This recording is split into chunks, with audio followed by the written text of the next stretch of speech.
I think the most important thing for the customer, or probably for the business as well, is that no matter who delivers our product or service to market, it's delivered in the same way.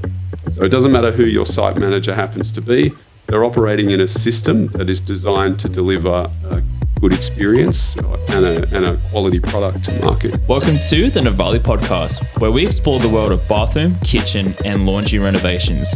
Today we'll be discussing how Novalé consistently delivers quality through explaining ISO 9001 accreditation and what it means for the customer. Joining me today is our head of operations, Bryan Dunlop, who has been instrumental in getting Novalé ISO 9001 accreditation each year, as well as ensuring quality is delivered at every step of a Novalé renovation. So without further ado, let's start the episode.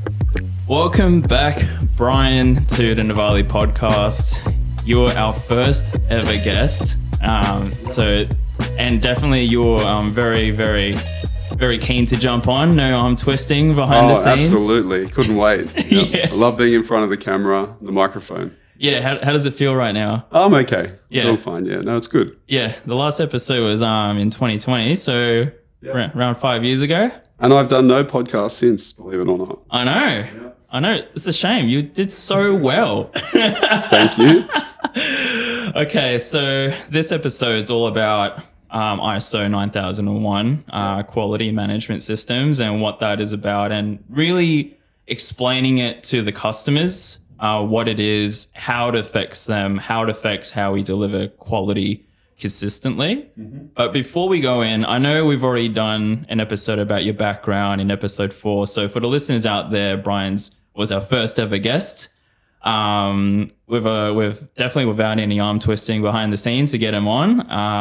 And he's got a really interesting history, has a lot of experience in the construction industry, but we'll give you just a quick rundown of Bryan's background. Bryan, do you mind just giving us a quick background about your role and your experience? Yeah, sure. So I left school to become a carpenter. I finished year 12 and started a carpentry apprenticeship. I worked with an old sort of nail bag builder that did extensions and renovations all throughout Sydney. Very, very hands-on. And we sort of took on every different aspect of a renovation. So we did a lot of, unusual things for a carpenter. I did bricklaying, I did plastering. We did drainage and plumbing work. My father was the electrician that worked for the business, so I helped him when he was on site. So a really broad range of skills there in construction. So I was with Phil for about 8 or 9 years doing my carpentry apprenticeship, and then we stayed on working together. And I sort of didn't get much of an opportunity there to learn about business and how the business functions and sort of build the skills to start doing my own thing. So I went into the project home space with big builders through the estimating pathway to sort of get into a site management role. That took 4 or 5 years before I was given an opportunity there. Then I built new homes for maybe, 6 or 7 years across a couple of different builders. And then I came on board with Steve to start renovating bathrooms and help build the business. Wow, what a progression. Yeah. What's really interesting, it might be obvious for the tradies out there, but going from, like being on the tools and then going into an estimating role, is that a natural progression or is that something you had to work towards? Look, I'm pretty comfortable with numbers and sort of reading plans and how things go together. So it's probably a good, the trade work is great experience for an estimator. It helps you be a better estimator. But I think vice versa, the estimating experience would help you be a better tradesman, a better business owner or business manager. Yeah, and basically working with a lot of different disciplines, a lot of ranges of work. Did that give you a good kind of advantage when it came to approaching estimating jobs or working on project homes? Yeah, look, I think what helped me the most was sort of being able to understand, firstly, the construction side of things and building in general, and the physical aspects of how things go together. But then, seeing how the bigger businesses function and how everything fits together in that sort of space, behind the scenes.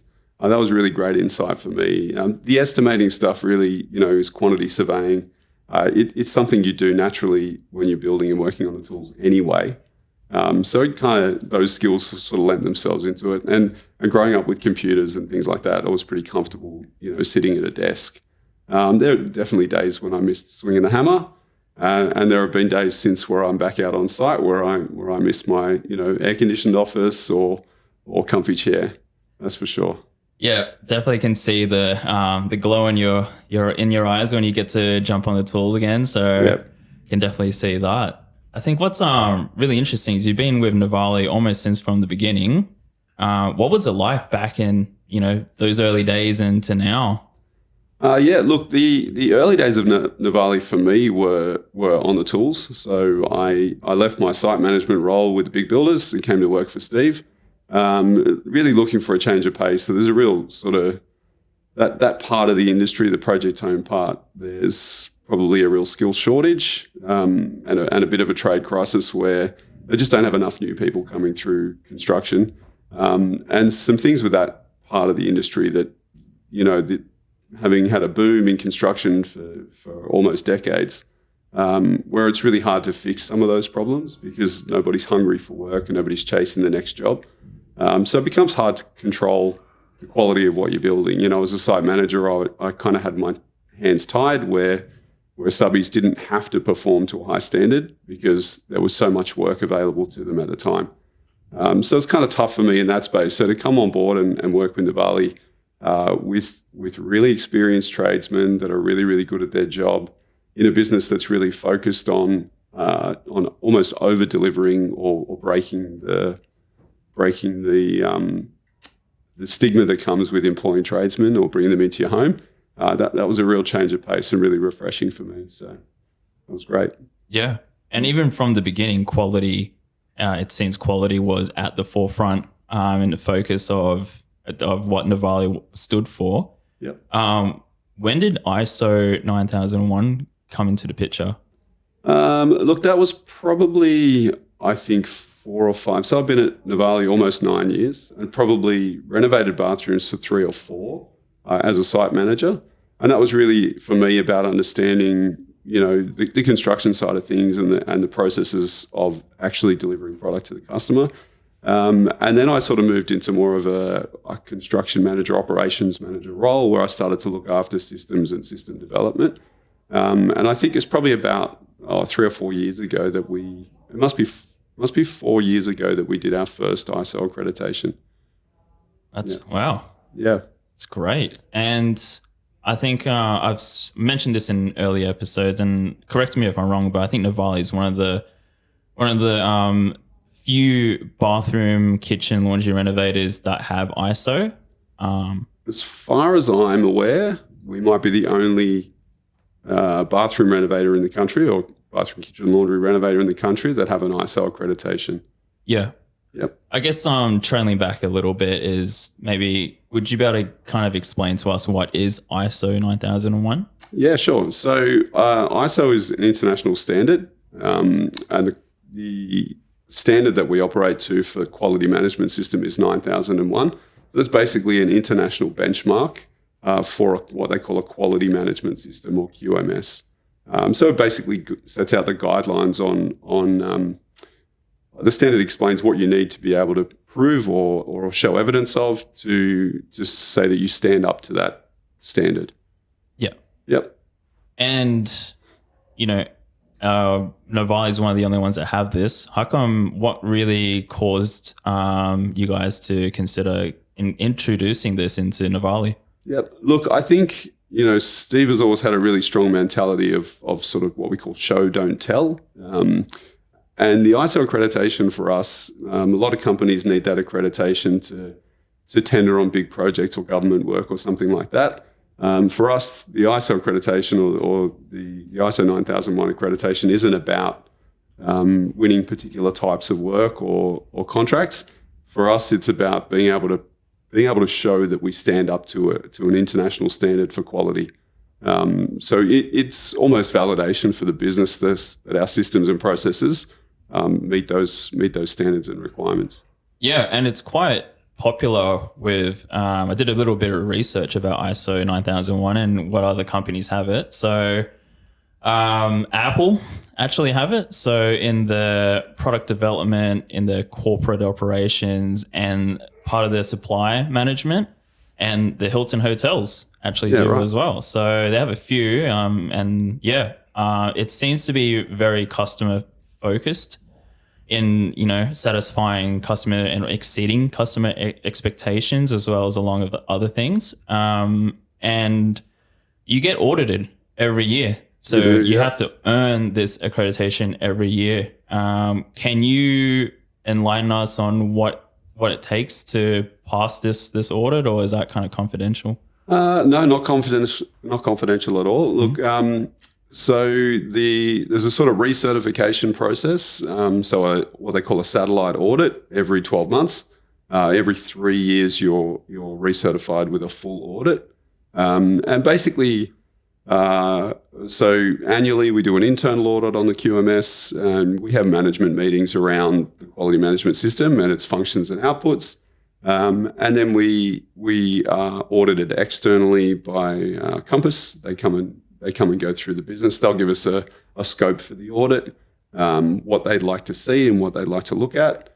We prepare all of those documents and documentation, and we sit down with the auditor, usually about half a day or a little bit more. There's a bunch of prep work and there's a bunch of stuff they do, behind the scenes, and then they provide us a sort of report on how we went against the standard. So that process has gone from being something that was, initially quite stressful while I was sort of learning the ropes, and a little bit terrified of the whole concept and what the standards are about. But over time, that's just become so ingrained in the business now that it's just the audit is something that I can do in a day. Preparing the documentation, we're a business that is heavily administratively focused, and this concept of show don't tell means that a lot of the documentation that's required to pass the ISO audit is something that we collect or produce anyway. So it's become a fairly simple process. What I find really interesting as well is that every employee needs to be aware of the policy that Novalé has in place in terms of ISO. And even during the audit, some of us may get tested as well. Yep. Would you be able to give us a rundown of what this policy is and how does it entail for the customer? Yep. So the quality policy is one of obviously a number of business policies that we have in place. The quality policy very specifically defines the scope of the QMS. So that kind of puts bookends around what the governance of the QMS, if you like. So what parts of the business or what aspects of the business are certified under the standard. Okay, so that's effectively all of the operational functions of the business. So taking a customer through from when they sign a contract all the way through to when we hand over a bathroom and on into, or kitchen or laundry, and on into, after sales care and service or warranty and that sort of thing. Yeah, so, sorry, I lost the question there. No, I think you answered it. Basically, the policy, how does that kind of help the customer? And I guess that's the broader topic, really, because what I feel as well when I started working for Novalé, this is ISO. You'll see it on our vans, you'll see it on our website, and I think we really want to show what it really is and what it really means for the customer. And I guess if you could explain in layman's terms, if what does it really mean for the customer in terms of their experience with Novalé? Yep. Well, so I think the most important thing for the customer, or probably for the business as well, is that no matter who delivers our product or service to market, it's delivered in the same way. So it doesn't matter who your site manager happens to be, they're operating in a system that is designed to deliver a good experience and a quality product to market. So that's about, business systems and processes and procedures and everything being documented, and making sure that no matter, even if it's something simple like an inspection or an audit form, it doesn't matter who fills in that form, but it's designed in such a way that the answer will be the same.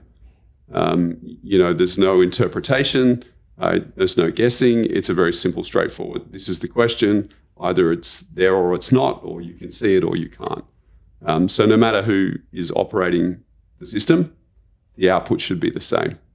That's great. I think that really what helps define what ISO is delivering quality, but delivering it consistently, irregardless of whoever within the team is operating. Yep. Which is just fantastic. And I think that basically encapsulates what ISO is.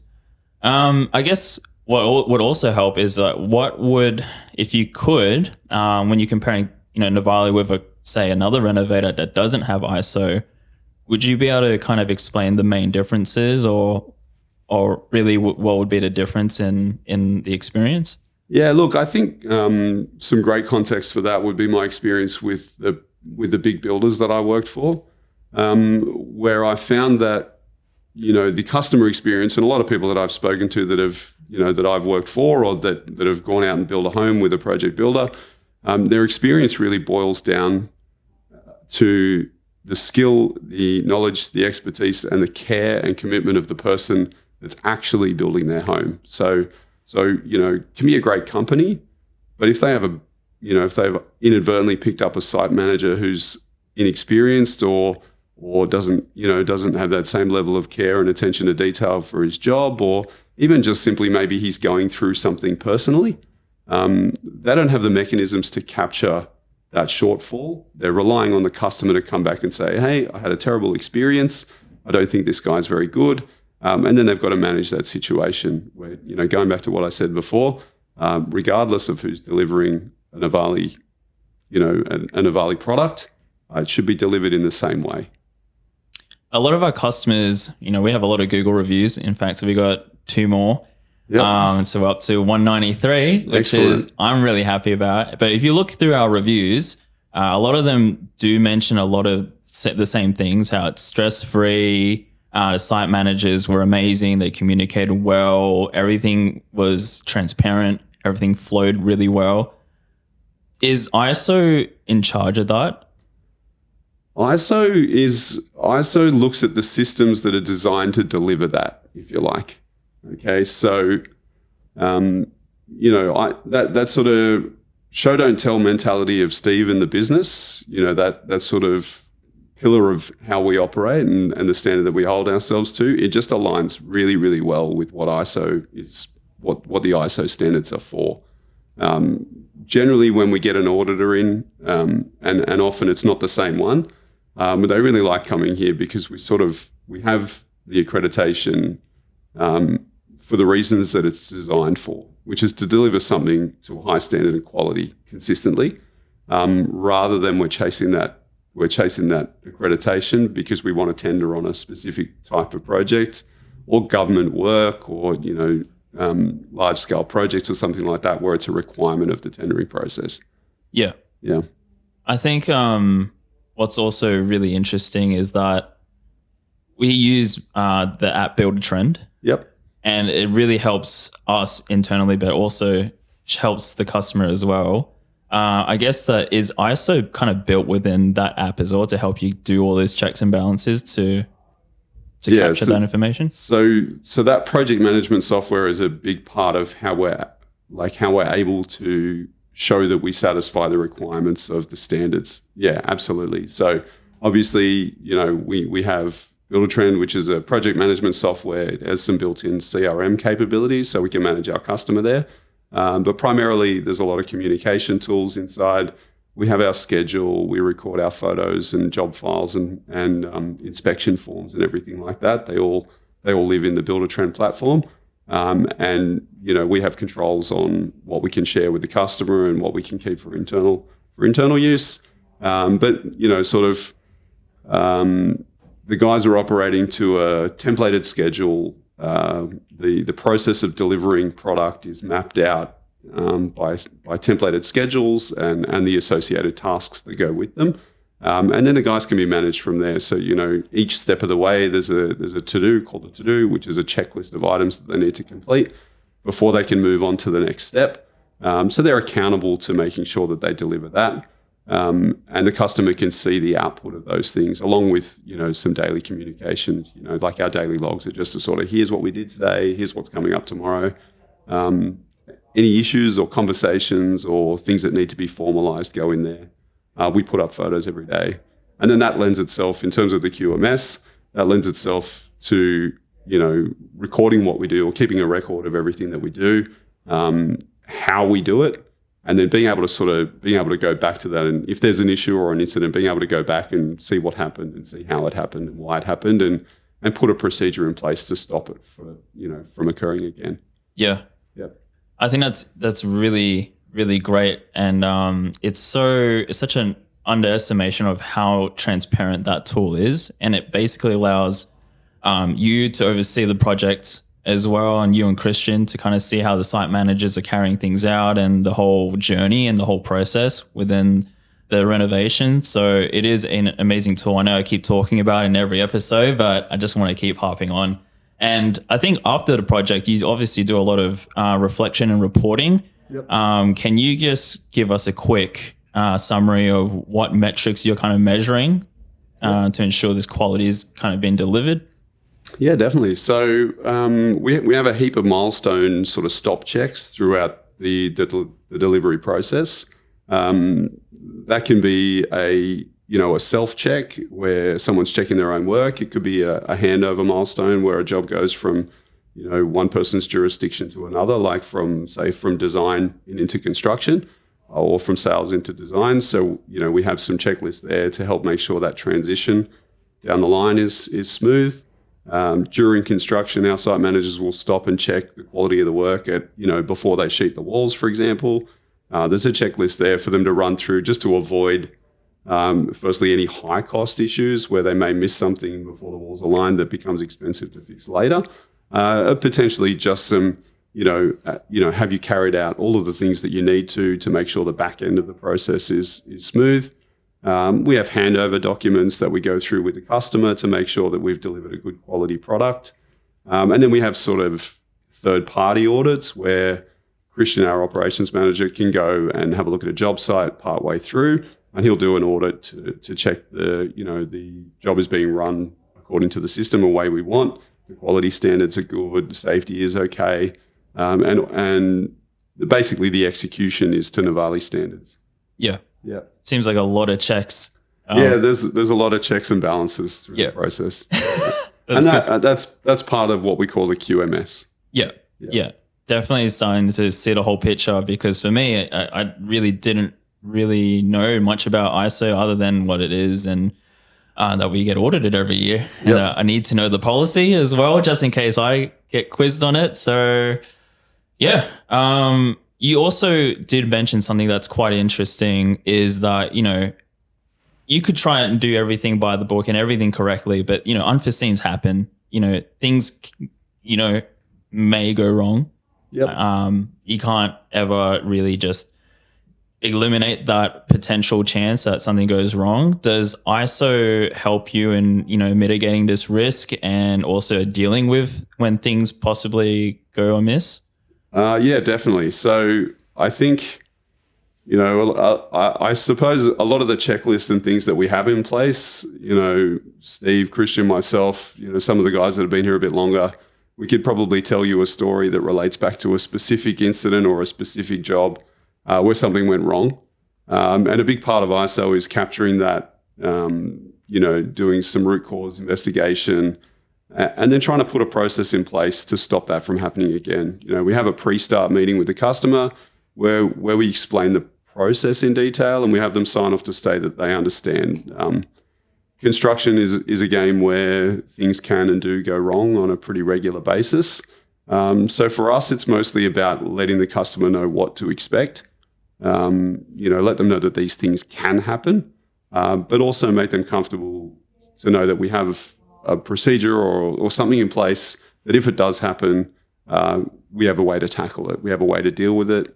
So they're not surprised by something, even down to the simple things like, if the work we're doing on one side of a wall causes some damage on the other, there's a process in place, firstly, to identify that it's happened so they don't find it 6 months later. But also that, repairs will be undertaken at a specific time and it'll be communicated through the project management software, so they'll be kept abreast of what's going on. Yeah, it seems quite comprehensive. Yeah. Especially in terms of it, once again, harks on, transparency, being proactive, identifying these risks, and then the steps to mitigate it. Yep. And the steps to address it if it happens. So, yeah, really good. You actually mentioned in episode 4 the biggest challenge, or one of the biggest challenges to administer ISO 9001 is getting people to buy in. Yep. And getting the team to buy in. Would you be able to explain back to the audiences how you kind of address this challenge? Yeah, look, I suppose for any industry, especially service, especially, delivering at the coalface to a customer, people is probably the biggest sore point for a lot of businesses where it doesn't matter how good the systems and processes and procedures are, but you need staff that believe in them, and that care about them and want to deliver to the standard that the business has set for itself and its staff. So, that's taken, I would say comfortably, it's taken years for us to start understanding how to recruit and how to employ the right type of people, whose own standards and whose own, beliefs and moral compass align really well with the business. When you put those people in an environment where you have something like an ISO accreditation, it's super easy. So yeah, that's probably the weak link is the people, and then identifying the characteristics of people that you require as a business and getting the right people on board to deliver your product is a massive step. Yeah, after working with the site teams out on the bathrooms and kitchens, I've noticed that a lot of them joined Novalé and were really happy working with Novalé. The fact that there is a focus on quality, and in fact they were, in the past experience they worked in the opposite situation where basically quality was not a focus and things were not really being held up to standard and things were slipping by, and it definitely created a lot of dissatisfaction with them. Yep. Do you find that this is a common trait with people that care about quality? Absolutely, yeah. So for me personally, 100%, this is a place where I feel at home, because the business's standards match my own. So it's really easy. Everyone here has a voice, and everyone here can affect the system and how we function and how we operate, which is amazing. But mostly for me, it was about being able to, or being supported by a system and by a business and by leadership that want to deliver to a high standard. So for me, that I didn't feel that way when I was building project homes. It's more of a numbers game, and it's more about speed and churn and burn, if you like. There's a big focus on those parts. You've got very specific timeframes to do a very specific job, and regardless of what's going on in the world, you're expected to sort of deliver it. But you're really isolated in terms of controlling the quality of the construction of a home. The companies I worked for, while reputable builders, didn't have great things in place to make sure that the right level of quality was being delivered at the coalface. Yeah. So definitely here, I think it's when you find that business that lines up well with how you want to operate as a person, it's a huge thing. And what I've found is that when you get the right people together who are motivated to deliver to the highest standard, I think it raises the whole team bar as well. Everyone lifts each other up, and morale is just always high, and everyone knows what is expected of them, and it just creates a great environment. So definitely, I think moving on to another topic that I really want to ask you about, because you're quite experienced in building, probably one of the most technically proficient in Novalé. You're building your own kitchen. Yeah, I'm doing a kitchen renovation at home at the moment. Absolute nightmare being without running water in the heart of the home. So, but no, look, I love building and always have. It's why I do what I do. It's why I'm here. Going through that process and utilizing a lot of the trades that work with Novalé. Made the decision. So Novalé have done my bathroom renovations. I made the decision to sort of tackle this one on my own. As much a personal decision as anything. Yeah, so that's happening at the moment. Kitchen's complete, joinery's complete. Just had bench tops measured the other day. So yeah, should in a couple of weeks have some new bench tops and be able to get the plumber back and finish everything off. Wow. Super exciting. Super fun. Yeah.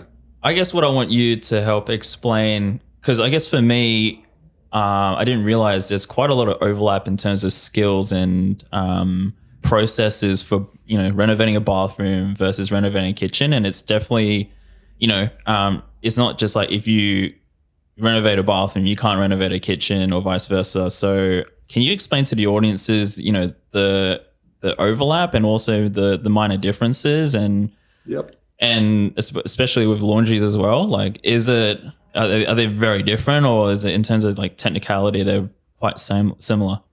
Look, a lot of I would say everything that you require to do one or the other, you require for both, with the exception probably of waterproofing. That's the big ticket item that a kitchen doesn't require that you still do in a laundry or a bathroom. But you'll find probably most companies out there that deliver one. Like most kitchen companies will, if you twist their arm, they'll do a bathroom. A lot of them do both. And a lot of bathroom renovators will comfortably take on a kitchen or a laundry.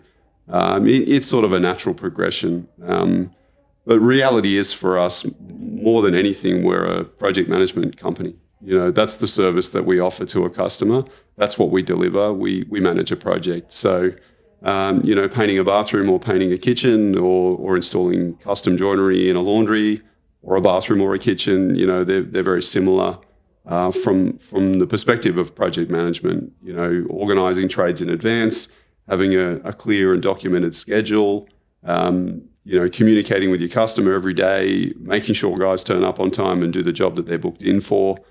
Those things, it doesn't matter really whether it's a kitchen, a bathroom, a laundry, a bedroom, a walk-in robe, as long as you have the mechanisms to plan properly and oversee and manage, and you have a great network of trades and your own staff and people, then I think you can comfortably sort of spread your skill set out across different products. Well, that's great. Yeah. Yeah, we get a lot of questions like, do you do laundries, do you kitchens, or you just bathrooms? And we really want to explain to everyone that yes, we do all three. And yeah, it's not that different. We are a project management company first and foremost. So, we can address that. And is that the same for houses and apartments? Yeah, look, I mean, again, all the things. So I guess, bathroom renovations, kitchen renovations, they're considered the two most expensive rooms in the house. That's essentially because you need everything to renovate those rooms that you require pretty much to build a house. So, there's a few external trades, roofers and bricklayers and things like that we don't have much cause to talk to for internal stuff. But generally speaking, everything that we do in those rooms applies itself across the whole home. So yeah. You also deal with a lot of compliance and regulations. And with units, they're quite restrictive with what you can do, especially with class 2 building restrictions. Yep. I know it's a very complicated topic, but if you can explain to listeners out there who may want to renovate and they may have an apartment, what are the potential restrictions you may face when renovating your bathroom and kitchen within an apartment? Yep. So the big one is a reasonably recent change in legislation from a few years ago or 2.5 years ago, is what's called the Design Building Practitioners Act, which is essentially designed to put some regulations around building or renovating class 2 buildings to sort of eliminate some of those cowboys out there. These are off the back of some monumental disasters like the Opal Towers, where quality wasn't well managed and controlled, construction practices were shoddy, and the result was a building that was almost condemned. So that legislation's come in place to sort of protect the homeowner against that sort of poor workmanship, and the impact and implications to people like us, the renovators in the world, is that we now find ourselves falling under the jurisdiction of a quite complex set of legislation that wasn't really designed to handle renovations. So essentially, for a class 2 building, to avoid the criteria for that legislation is basically like-for-like replacement, anything that falls into the category of exempt works. So if it doesn't require a DA, a development application, or compliant development consent, you don't need council approval, just need strata approval from your building. That type of work we can undertake without requiring a certified design to be executed by a certified building practitioner under the Design Building Practitioners Act. Yeah, and like for like essentially means you're not changing the layout. Yeah, basically. Yeah. There are a few things you can still do, like, you could replace one type of fitting or fixture with another. Maybe you're taking out a shower bath to replace it just with a shower. You might swap the positions of a couple of things, as long as you don't have to change the drainage and you're not changing the configuration or layout of the room, so you can't move walls or move doorways or things like that. Then you can go ahead and complete your renovation. Cool. Guess circling back into ISO now. Yep. I think you mentioned about the after sales and warranty part of the experience. Yep. Can you just let the listeners know out there what Novalé is involved with in that? Yeah. So in terms of ISO, do we have a system in place for managing and handling warranty claims? Do we have procedures in place to meet the requirements of local legislation in terms of our responsibilities to provide after sales service, I guess. So that's the sort of ISO part of things. We have the mechanisms to capture an inquiry for warranty. We understand our obligations under legislation on what we do and don't need to provide. We store all of the information required from our, who is the customer, what was the product and service that we delivered. We have the documented scope of works and contract for the job. We know when it was finished and when it was completed and handed over. So what is the date that our obligations come into play? How many jobs do we have currently in warranty? What is the source of warranty requests or claims?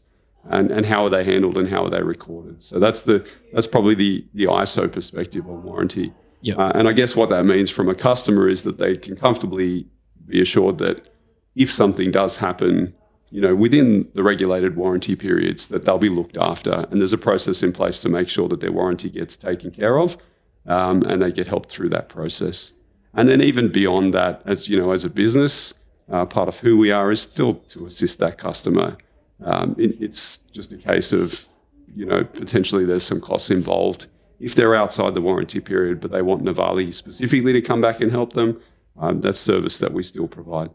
It's good to know that, even after the bathroom or kitchen and laundry is done, that, we're still there in some sort of capacity if it's in obviously regulation and the warranty scope. So, that's really great. I guess I know that this topic isn't the most fun for everyone. I know, Bryan, you always want to, it's just like you want to show. So to everyone out there, Bryan's really funny. No pressure. So I've got a few fun questions. I've asked Christian this one. So I asked Christian what was the funniest, what's a funny story from, being on site and stuff. And he talked about how he split his pants. And so do you have any stories you can tell that's good for the podcast? Look, construction is, it's tough work.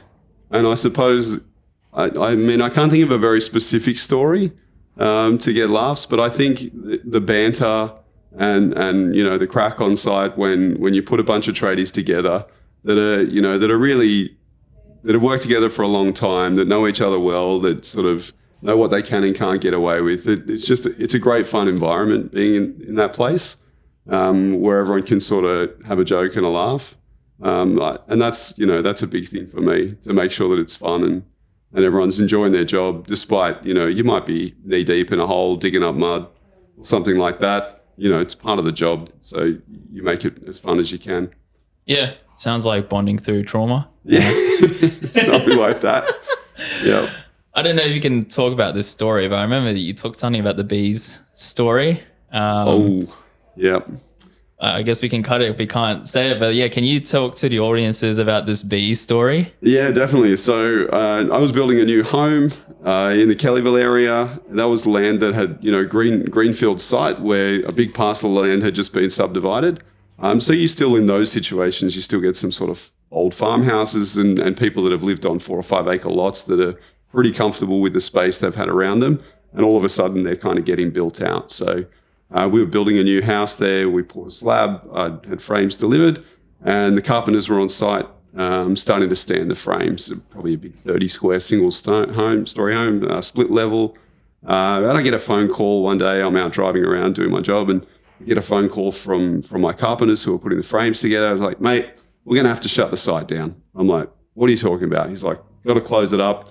There's bees. We can't work. I'm like, what bees? What are you talking about? He's like, mate, there's a swarm of bees. I'll send you some videos. I'll send you some photos. We're packing up. We're going home. And I'm like, this is the most outrageous thing I've ever heard, right? So later on, I get to the job. I'm looking around. There's no bees. There's no carpenters either, but there's nobody on site. I ring the carpenters back. They're like, mate, we've been there for 2 days at 10 o'clock every morning. Massive swarm of bees, millions of them. He sent me the videos, and I'm watching a guy trying to operate a crane to unload frames, and he's got his shirt over his head. He's swiping at these bees. He's dropping his controller. I've got a carpenter who's got his EpiPen in his nail bag because he's allergic to bees. So I get down there at 10 o'clock the next day, and sure enough, there's maybe 15 or so beehives in the neighbouring property. And every morning at about 10 o'clock, these bees swarm, obviously going off to do their thing and look for flowers or plants to germinate, or some birds, as I understand it, off to find some birds. Find some tradies. So I had to contact the owner and say, listen, we've got to put your job on hold because of the bees. And obviously that conversation didn't go particularly well. What are you talking about? So he had to get in touch with the neighbour and get the bees relocated, which is a big process in and of itself because they're protected species. That took about a week or so to address. But yeah, one of the strangest things I've dealt with as a site manager, for sure. I'm glad you shared that one. That's always a really funny one. Yep. Very strange. Okay. Final question. I always ask all the guests this. So you're working on your kitchens, almost wrapping up, but if you could, for your kitchen or bathroom, what is one item you would splurge on, and what is one item you would save on? Yep. So look, I've had to make this choice. So I think in any renovation project, especially if it's room based, there's always a showstopper or a big showpiece in the room. For me in the kitchen, it's my bench top. My wife and I kind of night and day or light and dark on what we wanted for colours.